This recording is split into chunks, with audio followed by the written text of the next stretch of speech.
They did everything right. They saved consistently for decades. They maxed out their 401k. They stayed invested through market downturns. They avoided emotional decisions and even delayed Social Security to increase their lifetime benefit. If you looked at their retirement plan 5 years before retirement, most people would have said they were set. Strong account balances, low debt, a clean income plan on paper. And then one required minimum distribution quietly changed the direction of their retirement.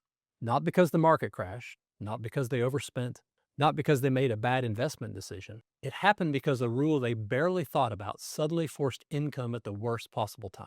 See, that single RMD didn't just raise their tax bill for 1 year, it changed how their Social Security was taxed. It pushed them into higher Medicare premiums, and it permanently reduced their flexibility over how and when their money came out. This is one of the most common retirement surprises I see, especially among people who saved well and followed the rules. And it's exactly why doing everything right during your working years doesn't automatically mean retirement will unfold smoothly. Hi, I'm Doug Mincer, president of the Mincer Group. What most retirees don't realize is that required minimum distributions aren't just a technical IRS rule.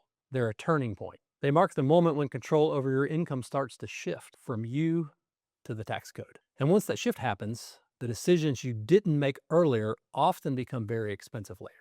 If you're approaching retirement or you're already retired, this is something you want to understand clearly before RMDs show up on your tax return. If you find this helpful, feel free to like the video, subscribe, and share it with someone who's getting close to retirement. Let's walk through how this happens, why it catches so many people off guard, and what smarter planning can look like before one RMD turns a solid retirement plan upside down. Number one, what actually happened? This couple didn't do anything reckless. They followed common, widely accepted advice. Most of the retirement savings went into traditional 401ks and IRAs. They took the tax deductions. They reinvested consistently. They stayed disciplined.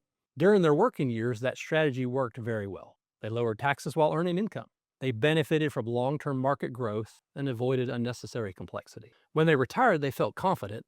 For the first few years, they lived off a mix of cash savings and modest portfolio withdrawals. They delayed Social Security to age 70 to lock in higher guaranteed income.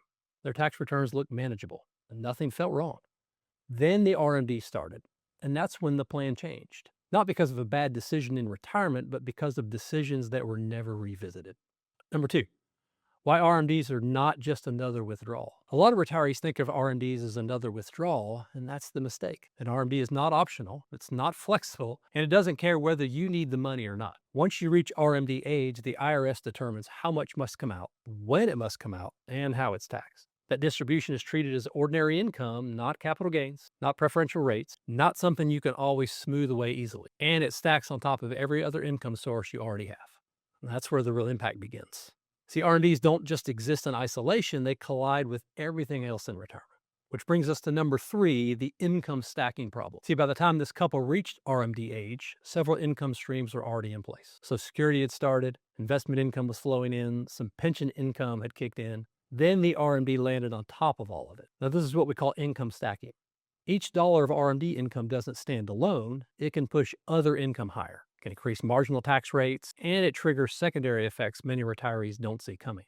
See, on paper, the portfolio still looked healthy, but in reality, it was becoming less controllable. Number four, the hidden tax consequences. See, the RMD didn't just increase taxable income, it caused a cascade of consequences. More of their Social Security became taxable, their marginal tax bracket jumped, they crossed Medicare income thresholds and triggered IRMAA surcharges. Their Medicare premium is increased, not temporarily, but in a way that repeats year after year unless income later drops. Now, none of this showed up clearly in their original retirement projections. They had planned for withdrawals. They hadn't planned for layer taxation. And while they still had plenty of money, their after-tax flexibility was shrinking. Number five, why high savers are hit the hardest. This problem doesn't usually affect retirees with smaller balances. It shows up most often in people who saved aggressively, relied heavily on tax-deferred accounts, delayed withdrawals early in retirement. In other words, people who did exactly what they were told. When too much money sits in traditional IRAs and old 401ks, you create a future tax concentration.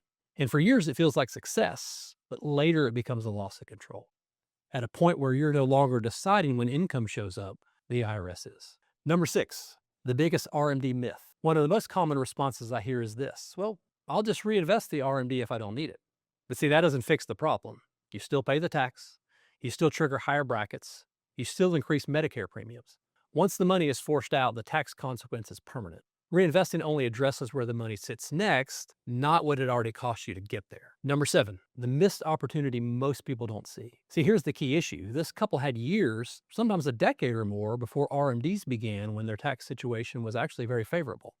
That window often exists between retirement and RMD age. During that period, working wages may be gone, maybe Social Security hasn't started yet, tax brackets may temporarily be lower. This is often the best tax planning window of retirement, and it's the window most people ignore because nothing feels urgent yet. Number 8, the real lesson in smarter planning. See, this isn't about exotic strategies. It's about intentional sequencing. Instead of keeping taxable income as low as possible early on, some income could have been recognized deliberately. That could have reduced future RMD balances, spread taxes over more years, and preserved flexibility later. Now, partial Roth conversions don't eliminate taxes, but they can reduce future RMDs, shift money into tax-free growth, and lower income later in life. Done gradually and intentionally, they can prevent income spikes when RMDs begin. Now, Social Security timing matters too. Delaying benefits can still make sense, but only when coordinated with withdrawals and taxes. See, timing decisions don't exist in isolation.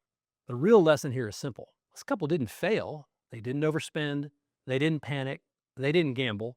They just didn't realize that tax deferral without a distribution strategy creates future risk. Retirement isn't just about building wealth. It's about when income shows up, how it's taxed, and who controls the timing. R&Ds are not just a rule to follow, they're a planning event. Handled passively, they increase taxes and reduce flexibility. But handled intentionally, before they start, they can often be managed, sometimes significantly. The earlier you look at this, the more options you usually have. If you're approaching retirement and want to make sure your plan supports your goals, not just your account balance, you can schedule a conversation using the link below. Sometimes one adjustment made early can prevent years of unnecessary tax pressure later on.